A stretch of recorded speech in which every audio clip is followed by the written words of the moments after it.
अस्सलाम वालेकुम व्यूअर्स, आप देख रहे हैं मेरा यूट्यूब चैनल मेरा इस्लाम बाय बिनते हवा। व्यूअर्स, मैं आज आपके लिए बहुत ही इंटरेस्टिंग वीडियो लेकर आई हूँ।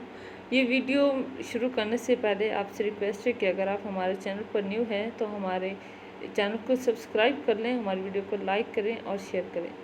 फिर चलते हैं वीडियो की तरफ। कहते हैं कि अहले शाम का एक आदमी था कि इसकी जंग के मैदान में आवाज़ शेर की तरह थी। लश्कर में इसकी आवाज़ हज़ार शह सवारों से भी ज़्यादा बेहतर थी। जब वो पुकारता तो सारा मजमा इसके पीछे चलना शुरू कर देता। वो एक दिन मदीना में अमीरुल मोमिनीन हज़रत उमर फ़ारूक रज़ी अल्लाह तआला अन्हु को मिलने आया, लेकिन किसी रीज़न की वजह से उनकी मुलाकात नहीं हो पाई।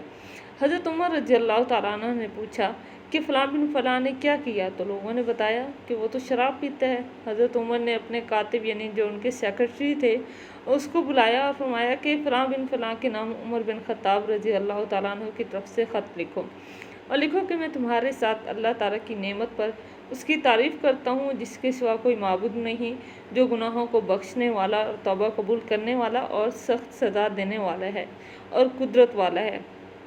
उसके अलावा कोई भी माबूद नहीं है, हम सबको उसी के पास जाना है। तो ये वो सूरत मोमिनून की आयत का ये तर्जुमा है, वही मैंने आपके साथ डिस्कस किया। कहते हैं कि फिर आपने अपने असहाब रज़ी अल्लाह तआला अन्हुम से भी फरमाया कि आप अपने इस भाई के लिए अल्लाह से दुआ करो कि वो अपने दिल के साथ अल्लाह की तरफ मुतवज्जह हो जाए और अल्लाह ताला इसकी तौबा को कबूल फरमा ले।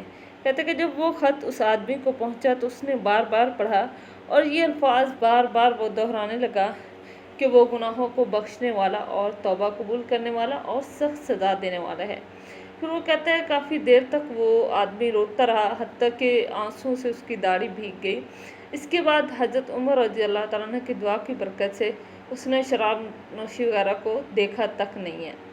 तो वीवर, ये आपके आसपास भी अगर कोई लोग हैं जो इस तरह का कोई नशा करते ही किसी भी गलत काम में वो पड़ गए हैं, आप उसके लिए आप उसे ज़बान से रोकें। बेहतर ये है कि आप उसे मना करें। अगर आपके मना करने पर वो नहीं बाज आ रहा है, या ऐसा है कि आप उसके मना करेंगे तो उससे यूँ कह लें कि एक लड़ाई झगड़े का आपको डर है कि इस तरह से प्रॉब्लम बढ़ जाएगी, तो आप भी उनके लिए दुआ कर सकते हैं अल्लाह ताला से। शायद हो सकता है उस आपकी दुआ की वजह से वो इंसान सही राह रास्त पर आ जाए और वो नेकियों वाली ज़िंदगी गुजारे। क्योंकि जब देखिए राह रास्त पर आ जाएगा, जब वो अपनी लाइफ में अच्छे काम करेगा तो उन अच्छे कामों का सवाब आपको भी मिलेगा, क्योंकि आपकी दुआ की बरकत से अल्लाह रब्बुल इज़्ज़त उसको राह रास्त पर लाए हैं। तो उसके अच्छे कामों का बदला सिर्फ उसे ही नहीं, आपको भी मिलेगा। तो बस ये थी आज की हमारी वीडियो। आपको आई होप आपको हमारी वीडियो अच्छी लगेगी।